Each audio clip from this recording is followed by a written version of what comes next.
This is Lee Kellogg again. Thanks for joining me. Glad you stopped by. We are going to play with Ranger's Distress Stains by Tim Holtz, and we're going to make a background in a different way than something you've seen before. And this is a technique that Terrell Cummings, who works with me, created.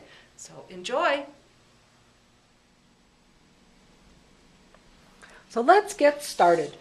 We're going to play with, we've got a black tag and a manila tag because I've discovered that the white distress stain and the metallic distress stains work wonderfully on the black for this technique, and we're going to play with the colors just to see them. So we'll get started with the colors first, and I'll show you how to do this wonderful, fun pouncing dabbing technique.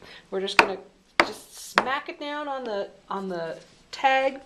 And this definitely works best with a hard surface. I've tried doing it in my journal, and it doesn't work quite as well because the book gives it a little cushion. So there you are, a background. So let's try it on the black. The black, black tags, everybody's got them, and you're like, oh, what do I do? Or I've got my white and metallics distress stains, and you can only do so much, but here's another use for them. And remember to shake them up, give them a good shake before you use them. And with the distress, or with the metallics, they don't splatter quite as much as the regular ones. And the white, you definitely got to squeeze it as you smack it down.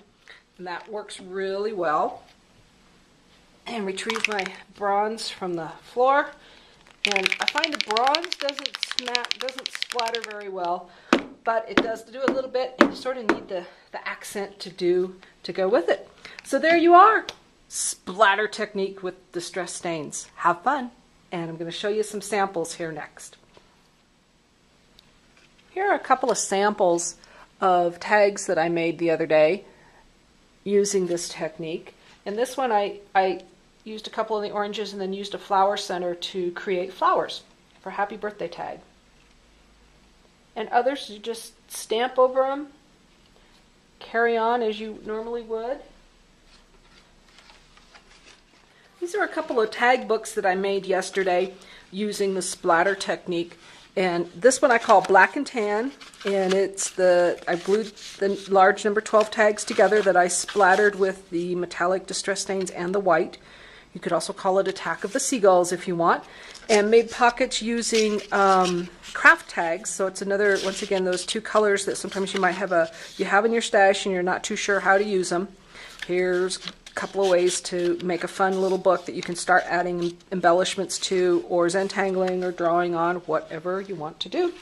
And then another one that I started out with a black cover.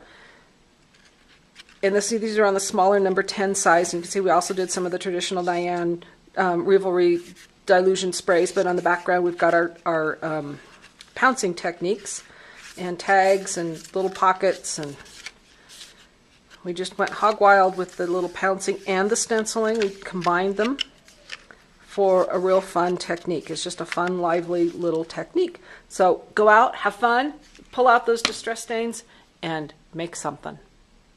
Thanks for joining me.